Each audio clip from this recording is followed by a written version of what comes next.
What's up? What's going on with y'all? Once again, it's your boy Decopbo 2.1, and we're gonna get to the bones, and we're gonna get all the way down to the bones. We take the red meat off, cook this conversation real slow at a slow temperature, all day and all night. So when you pick it up, it falls apart in your hand, and the meat just practically fall off the bone. That's what we're going to do with this conversation, because it's kind of late out, some paperwork I got to do, and I missed it yesterday, don't want to miss it today, so I truly apologize for my tardiness. Now, how can I run from this subject? And the reason I say how I cannot run from this subject is because, I always seem to have to talk about this subject. And I've been running from this shit because I don't agree with anything. I don't agree with the solutions that they have.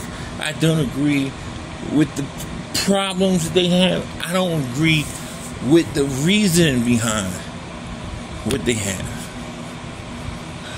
When I was unfortunate enough to be running the street and doing what I was doing, because I'm no angel, it was for a purpose. It was for a purpose. Of course you wanted to look fly, and of course you wanted, you wanted people to see you, you wanted to go out, you wanted to trick, pay a little money here and there, stay sharp. Of course, all those things come along with it. You can't sell a product without looking like the product. Meaning, you can't have nobody come up and give you $100 and you look like a bum. They're gonna be like, thinking this shit you got ain't real. You got to play the part. You got to look like something in order for somebody to blindly hand you their money, not knowing what you can give them back until they present their drug the way they feel like they should. And 90% of it was money driven. Now, this ain't funny, but I have to keep a sense of humor, because, I got 3 sons, and every year, Tom got wings too, by the way. Tom got wings. You look up. If you can afford one, you'd have had to buy a car, or you hand those keys over on the weekend. You had to figure something else out. You and wifey want to be taking an Uber or something. Right before you look up, it's already gonna be there. Why am I saying all this? I'm saying this because, I noticed that every single game that is out right now, and I'm not against Sony or no, but please, wait until the topic, or wait until this part of the conversation to be over before you come up with a conclusion. Fortnite is a game that you run around, and all you do is run around and figure out people to kill. That's all you do. They got clothes you can buy, everything. They are maximizing their profits. Believe it. Then you have Call of Duty, and I'm totally guilty, because I used to have my son, I used to have Ethan in my lap, and I had a broke joystick to an old. Matter of fact, I got the picture on Facebook.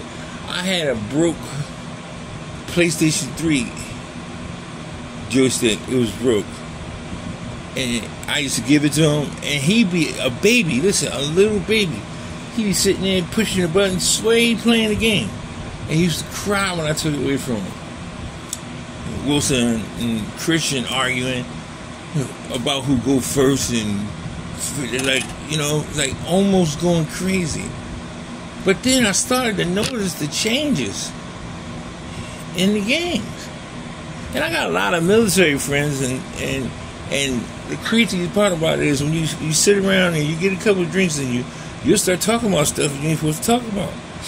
So my army homie was like, yo, you know what Call of Duty is in real life? I'm like, what? He was like, that's a simulation. I'm like, what are you talking about? He said, Call of Duty is the same techniques that they use in the military.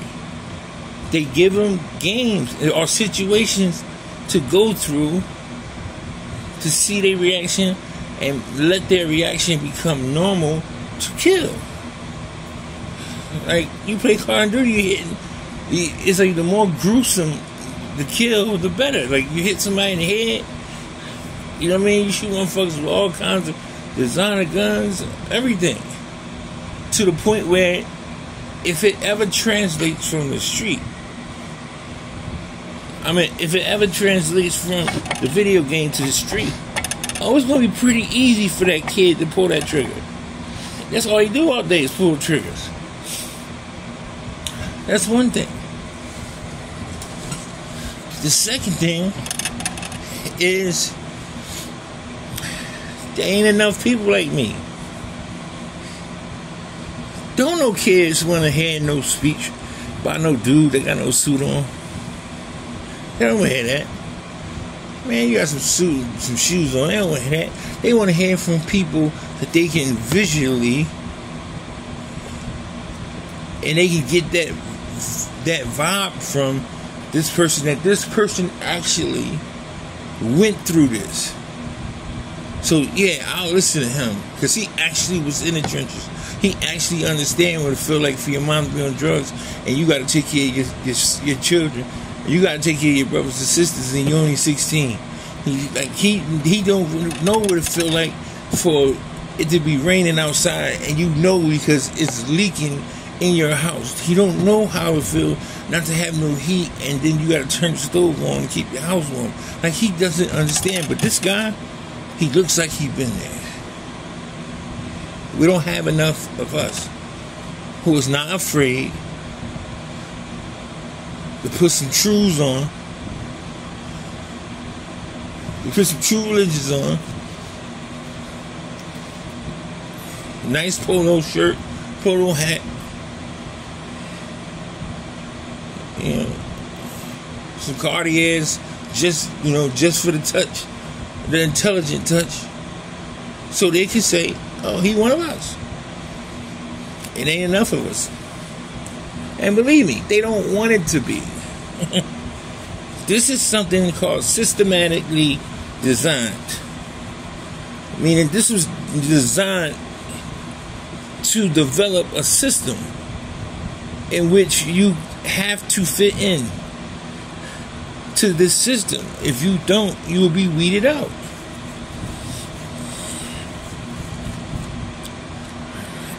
And that's simple. They privatized jail, and I'll go into a little details so people can understand that.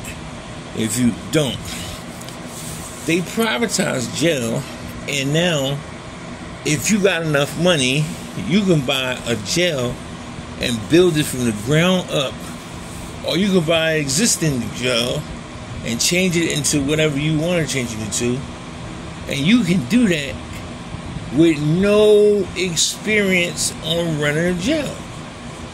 Not just that, you make money off everybody who's locked up. So what is that giving an incentive for?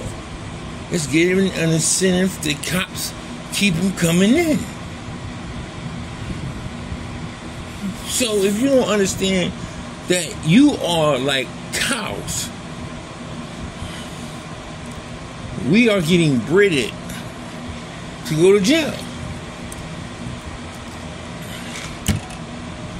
And that's what we do. We are cattle.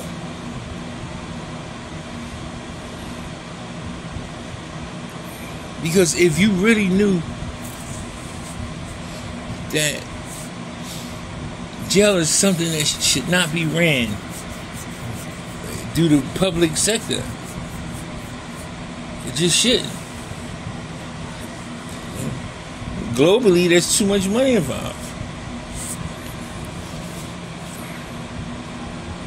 Well, anyway, you got beef with somebody from 15th Street, but you live on 16th Street. No. I am not dying for a street I don't own nothing on. Man, I'm riding for my set. What are you talking about? The nice old lady got to tell y'all to get off her steps every day. You don't even got steps to sit on. This ain't your block. The people who own the block, they ain't they block.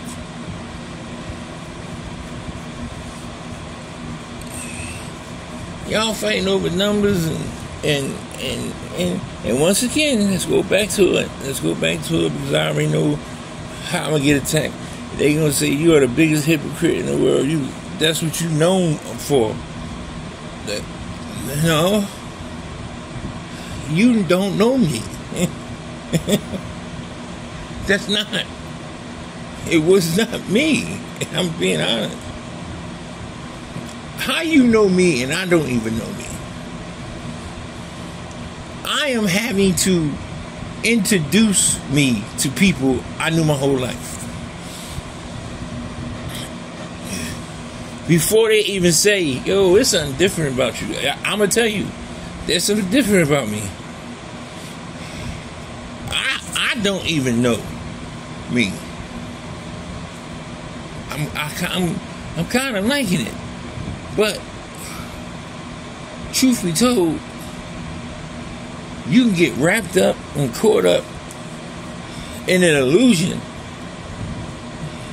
so much that you actually start to believe it. And truth be told also,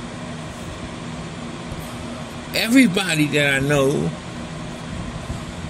and had the privilege of talking to, if I coach them in the right direction, they will always go to the fact that they just trying to survive.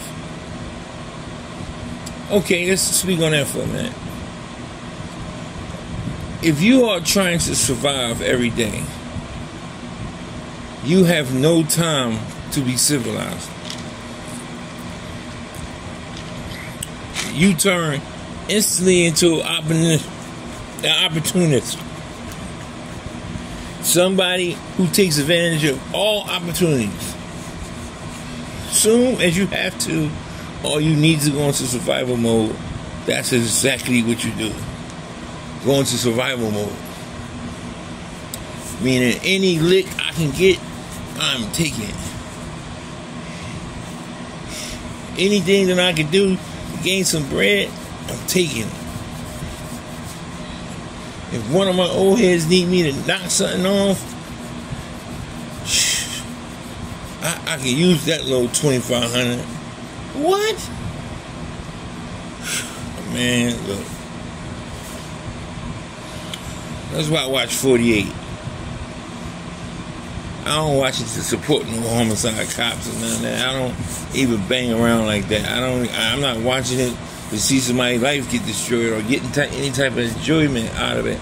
I'm watching it because it's the same exact thing. Every single time you see somebody into that kind of stuff, there's always two things perfectly in front of your face. One of them is they live in utter turmoil. They live in spaces that's supposed to be for 10, 12 people, and it's 40 of them. Overcrowdedness.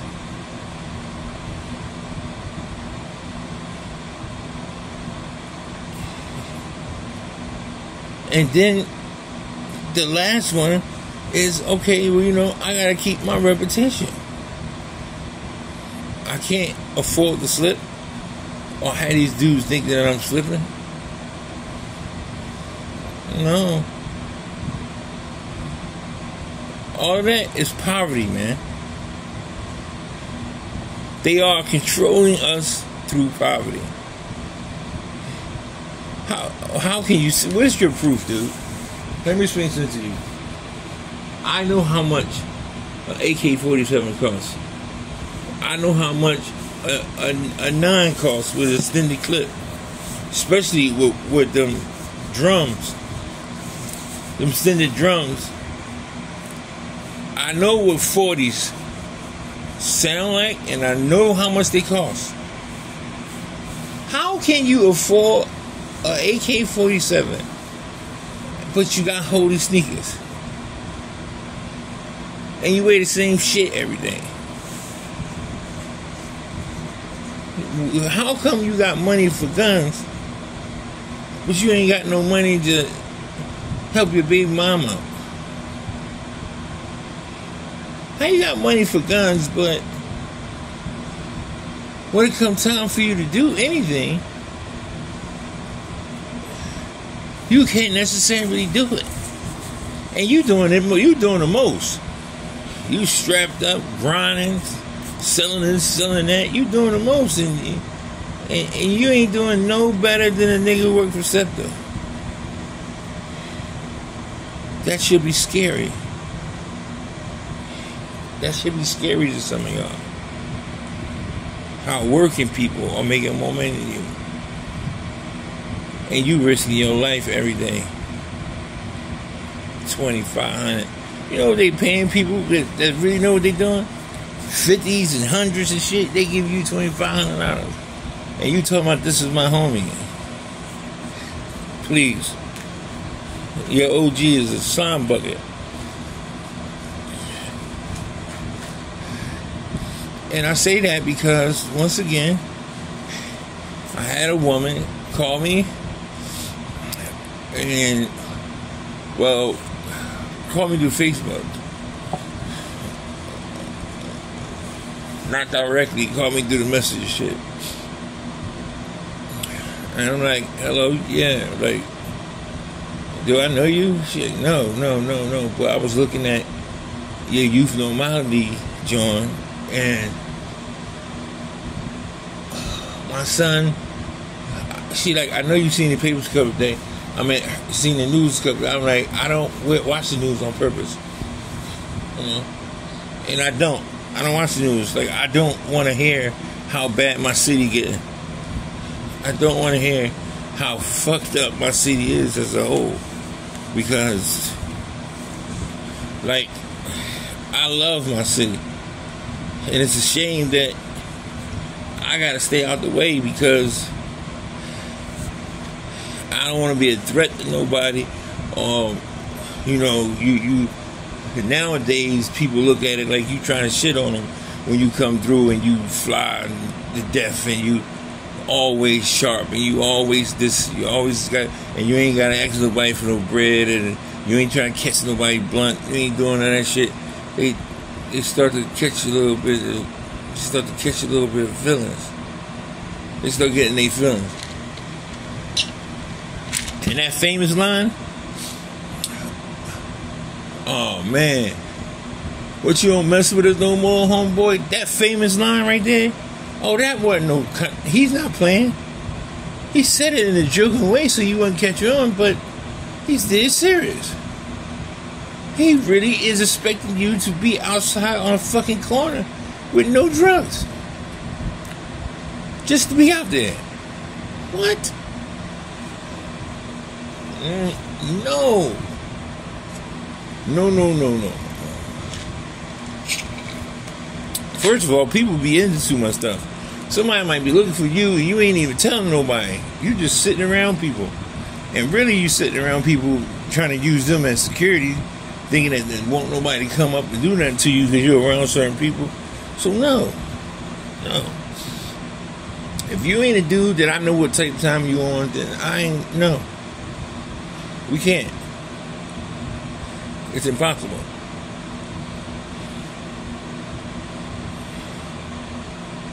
and she was talking about her son, and she was talking about her son had shot somebody, or this, that, and third. And she was wondering how much would it cost for me to help him out.